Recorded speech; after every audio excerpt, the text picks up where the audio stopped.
سلام كميت صنحو فتواتن كبراتن نايز يوتيوب channel تخطاتلتي نزعلت سحارنا لكم حاصرتن واناون زيناتات كم تلومت حزنا لكم قريبنا لنا فلما لايك شير سبسكرايب እንዳገበርኩም ክሳብ ፍጻመ መደብና ሓቢርኩም ናኽጽንሑ ብኽብረን ትራምፕ ኣብ ልዕሊ ኤርትራ ትርከበን 12 ሃገራት ዘንበሮ እገዳ መገሻ ተግባራዊ ኮይኑ ፕሬዚደንት አሜሪካ ዶናልድ ትራምፕ ኣብ ልዕሊ ኤርትራውያን ዝርከብዎ ዜጋታት 12 ሃገራት ዘንበሮ ናይ መገሻ እገዳ ካብ ሶኒ ፍርቂ ለይቲ ኣቋጻጽራ አሜሪካ ጀሚሩ ተግባራዊ ኮይኑ እቲ ትራምፕ ኣብ ዝሓለፈ ሰሙን ዝፈረመሉ ዜጋታት 12 ሃገራት ናብ አሜሪካ ከይኣቱ ዝኽልክል ሓድሽ ሕጊ ንብዙሓት ኤርትራውያን እኳ እንተሰንበደ መንግስቲ ኤርትራ ግን ክሳብ ሕጂ ብዛዕባ እቲ ኣብ ልዕሊ ዜጋታቱ ዝተነበረ እገዳ ብወግዒ ዝበለ ነገር የለን። እተን ካልኦት ዜጋታትን ናብ አሜሪካ ከይኣቱ ተኸልኪለን ዘለዋ ሃገራት አፍጋኒስታን፣ ማይናማር፣ ጫድ፣ ኮንጎ ብራዛቪል፣ ኢኳቶሪያል ግኒ፣ ሃይቲ፣ ኢራን፣ ሊቢያ፣ ሶማሊያ፣ ሱዳንን የመንን የን ዜጋታት ቡሩንዲ፣ ኩባ፣ ላኦስ፣ ሰራሊዮን፣ ቶጎ፣ ቱርክሜኒስታንን ቬንዙዌላን እውን ከፊላዊ እገዳ ተነቢሩለን ኣሎ። እቲ ፕሬዚደንት ሓቀኛ ምምሕያሻት እንተተረኣዩ ከምኡውን ኣብዛ ብመላእ ዓለም ሓደስቲ ፀገማት ዝረኣየሉ ዘሎ እዋን ተወሰኽቲ ሃገራት ክውሰኸን እቲ ዝርዝር ክኽለስን ከም ዝኽእል ገሊጹ ምንባሩ ይዝከር። ትራምፕ ናብ ዝተወሰነ ሃገራት ዘነጻጸረ እገዳ መገሻ ኸንብር እዚ ንኻልኣይ ግዜ እዩ። ንሱ ኣብ ቀዳማይ እብረ ስልጣኑ ኣብ 2017 እውን ተመሳሳሊ ትእዛዝ ፈሪሙ ነይሩ እዩ። ዜጋታት እዘን 12 ሃገራት ናብ አሜሪካ ከይኣቱ ሙሉእ ንሙሉእ እኳ እንተተኣገዱ እዞም ዝስዕቡ ግን ናብ አሜሪካ ከኣቱ ይፍቀደም እዩ። ሕጋዊ ቀዋሚ መንበር ፍቃድ ዘለዎም ወይ ከዓ ግሪን ካርድ ዘለዎም ድሮ ቪዛ ተዋሂቦም ዘለዎ ናይ ወፃኢ ሃገራት ዲፕሎማሰኛታት ኣብ ዝተወሰነ ናይ ኢሚግራት ቪዛ ዝጠቃለሉ ተወለድቲ ናይዘን ብጠቕላላ እገዳ ተነቢሩለን ዘሎ 19 ሃገራት ኮይኖም ድርብ ዜግነት ዘለዎም ምስ ዝኾኑ ብፓስፖርት ናይታ እገዳ ዘይተነበረላ ሃገር ከኣቱ ይኽእሉ። አትሌታት ወይ ኣባላት ጋንታ አትሌቲክስ ከም ኣሰልጠንቲ ገደናይ ደገፍቲ ዘለዎም ቀረባ ዘመድ ከምኡውን ከም ዋንጫ ዓለም ወይ ኦሎምፒክ ንዝኣምሰለ ስፖርታዊ ውድድራት ዝገሹ ናይ ቀረባ ስድራ ቤት ስደተኛታት ቪዛ ንጹርን ዘእምንን መርትዖ መንነትን ስድራ ቤታዊ ዝምድናን ንኣብነት ዲኤንኤ ዘለዎ ብሕጊ ከም ውልድ ዝረአ ፍሉይ ናይ ስደተኛታት ቪዛ ንሰራሕተኛታት መንግስቲ አሜሪካ ዜጋታት አፍጋኒስታን ኮይኖም ፍሉይ ኢሚግራንት ቪዛ ዘለዎም። ትራምፕ ኣብ ልዕሊ ዜጋታት እዘን 12 ሃገራት እገዳ መገሻ ክገብር ምዃኑ ምስ ሓበረ ሃገረ ጫድ ከም ግብረ መልሲ ዜጋታት አሜሪካ ናብ ሃገራ ከይኣቱ ክትክልክልን ከላ ሶማልያ ብወገና ነቲ ዘሎ ናይ ፀጥታ ፀገማት ምስ አሜሪካ ብምዃን ክትሰርሓሉ ምዃና ቃል ኣትያ ካብዘን እገዳ ዝተነበረለን ሃገራት እተን 7 ሃገራት አፍሪቃ የን። ካብዚ ብምብጋስ ሕብረት አፍሪቃ ኣብ ዘውፅኦ መግለፂ አሜሪካ ምስዘን ሃገራት ሃናፂ ምብሃል ክትክተል ፀዊዑ ውሳነ ትራምፕ ኣብ አሜሪካ እውን ተቃውሞ ኣጋጢምዎ እዩ።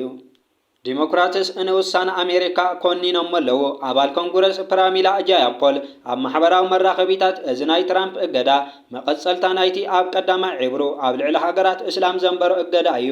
እዚ ከዓ ኣብ ዓለማዊ መድረክ ክንፅልና ጥራሕ እዩ ዝኽእል ኢላ ብኻሊእ ወገን ንውሳነ ትራምፕ ዝድግፉ እውን ኣለዎ። ኣባል ኮንግረስ ክሌይ ሂግንስ ምስ ቢቢሲ ኣብ ዝገበሮ ቃለ መሕትት እቲ ናብ አሜሪካ ዝግበር መገሻ ሓለፋ እምበር መሰል ኣይኮነን ብምባል ነቲ ትራምፕ ኣብ ልዕሊ ዜጋታት ገለ ሃገራት ዘንበረ እገዳ ግቡእ ምዃኑ ገሊጹ ዜጋታት 10 ሃገራት አፍሪቃ በአሜሪካ ሙሉእን ከፊላውን እገዳ ተነቢርዎም ኣሎ። አሜሪካ መንግስቲ ኤርትራ ፓስፖርትን ሲቪላዊ ሰነዳትን ብግቡእ መንገዲ ከም ዝህብ እምነት የብላን። እዚ ድማ ናይ ሰባት መንነት ኣብ ምርግጋጽ ስክፍታታት ዘለዓዕሊ ይብል። ብዘይካዚ መዝገብገበን ኤርትራውያን ዜጋታት ንአሜሪካ ክፉት ስለ ዘይኮነ ፀጥታዊ ስክፍታታት ዝፈጥር እዩ።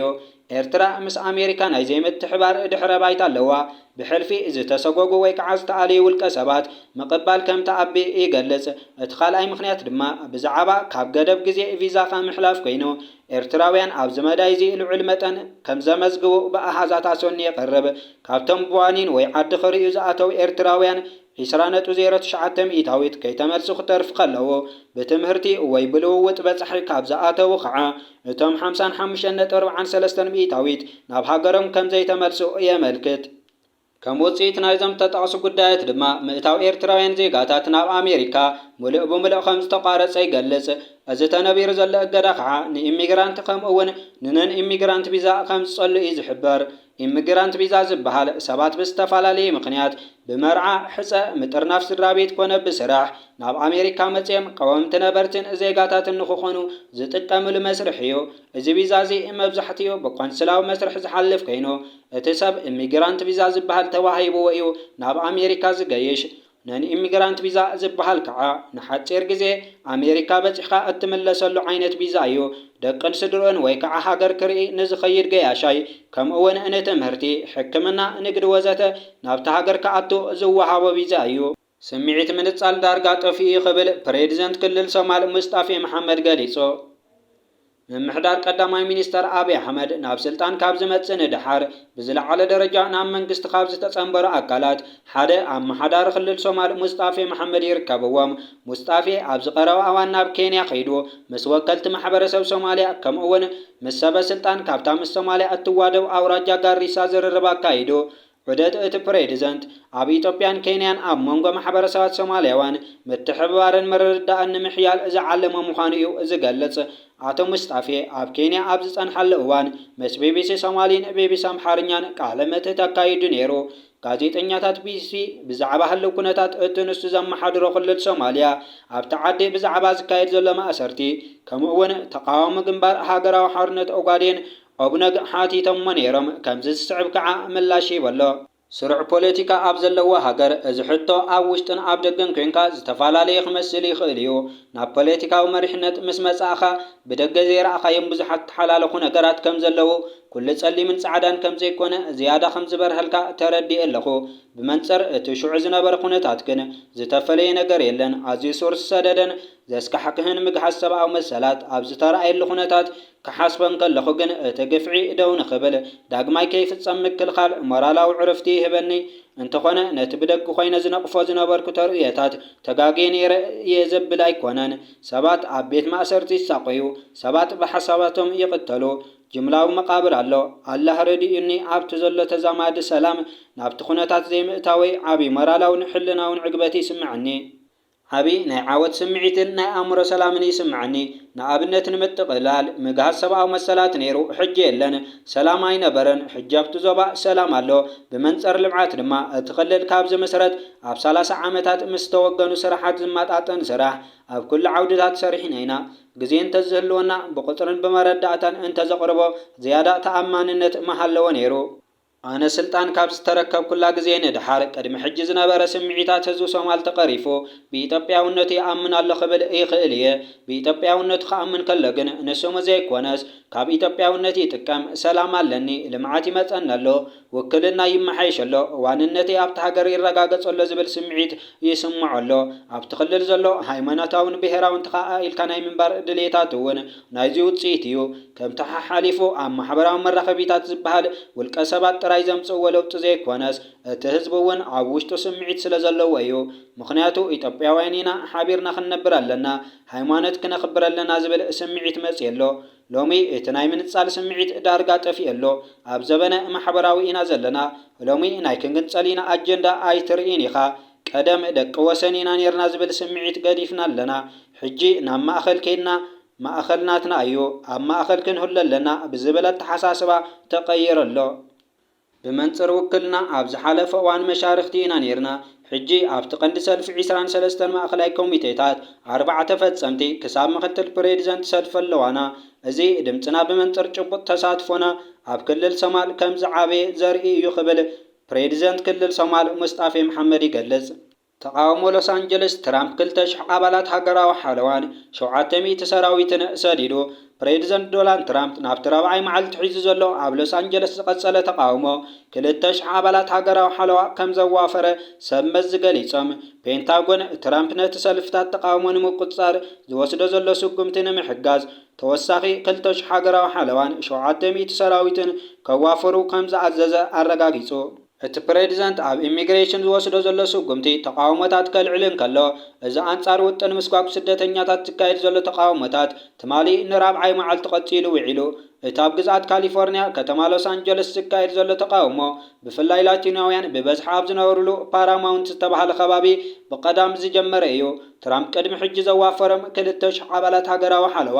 ፖለቲካዊ ወጥሪ ከልዕሉ ከለዉ ኣብ መሓዳር ግዛት ካሊፎርኒያ ጋቢን ኒውስኮምን ከንቲባ ሎስ አንጀለስ ካረን ባስን ፖሊስ እቲ ከባቢ ንተቃውሞ እዞም ሰልፈኛታት ክቋጻጸር ይኽእል እዩ ብምባል ይምግቱ። ወታደራት እቲ ሃገር ዘቤታዊ ሕጊ ኣብ ምኽባር ክሳተፉ ምርኣይ ልሙድ ኣይኮነን። ትራምፕ ስደተኛታት ካብቲ ሃገር ንምስጓግ ዘውፅኦ ፖሊሲ ብምቅዋሞም ናብ ሰልፊ ዝወፁ ሰባት ንምቁፅጻር ኣባላት ሰራዊትን ከምኡ እውን ተወሳኺ ወታደራት ሃገራዊ ሓለዋ ክዋፈሩ ምግባሩ ግን ምትፍናን ፈጢሩ ኣሎ። ኣብ ሎስ አንጀለስ አንጻር ፖሊስ ኢሚግሬሽንን ፕሬዚደንት ዶናልድ ትራምፕ ዝካየድ ዘሎ ተቃውሞታት እናሓየለ ይኸይድ ኣሎ። እዚ ምምሕዳር ትራምፕ ዘይሕጋውያን ስደተኛታት ንምስጓግ ካብ ዝወስዶ ተኸታታሊ ስጉምትታት እቲ ዳሕረዋ እዩ። ተወሰኽቲ 5 ላዕለዎት ኣዘዝቲ ሰራዊት ኢትዮጵያ ካብ ስልጣኖም ወሪዶም ኣብ ዝሓለፈ ሰሙን 6 ብርጋዴር ጀነራላት ሰራዊት ምክልኻል ኢትዮጵያ ብፍቃዶም ስልጣን ናይ ምልቃቕ ጠለብ ኣቕሪቦም ከም ዝጸደቐሎም ተሓቢሩ እዩ። ኣብዚ እዋን ድማ ተወሰኽቲ 5 ላዕለዎት ኣዘዝቲ ሰራዊት እቲ ሃገር ብተመሳሳሊ ኣገባብ ተረፊቶም ኣለዉ። እቶም ሎሚ ካብ ስልጣኖም ዝለቁ ዘለዉ ላዕለዎት ኣዘዝቲ ሰራዊት ምክልኻል መስነርኢ ሌተናር ጀነራል ኣስራት ዲኔሮ፣ ሜጀር ጀነራል አለም ወየነ፣ ሜጀር ጀነራል ታገሰ ሌምቦ፣ ብርጋዴር ጀነራል ሻምበል በየነ፣ ብርጋዴር ጀነራል ኣባተ አሊ እዮም። ዝተፈላለዩ ተንተንቲ ይገልጽዎ ከም ዘለዉ ናይ ገለገለ ላዕለዎት ኣዘዝቲ ሰራዊት ምክልኻል ኢትዮጵያ ምልቃቕ ስልጣን ብድሕሪት ናይ ኣብይ ኣሕመድ ድፊት ከም ዘለዎ እዩ ዘብርሁ። እቲ ምኽንያት ድማ ክእመኑ ኣይክእልን እዮም ዝተባሃሉ ተወለድቲ ብሄር ኣምሓራን ካልኦት ብሄራትን ኢልካ ብኦሮሞ ዝመበቀሎም ኣዘዝቲ ንምትካእ ይስራሕ ምህላው ይንገር ኣሎ። እምበኣርከስ ነዚ ዕለት ዝሓረናልኩም ሓፀርትን ዋናውን ሓበሬታታት ነዞም ተኸታተልኩሞም ይመስሉ ነይሮም። ቀጻሊ ብካልኦት ሓበሬታታት ክሳብ ንራኸብ ሰሰናዩ።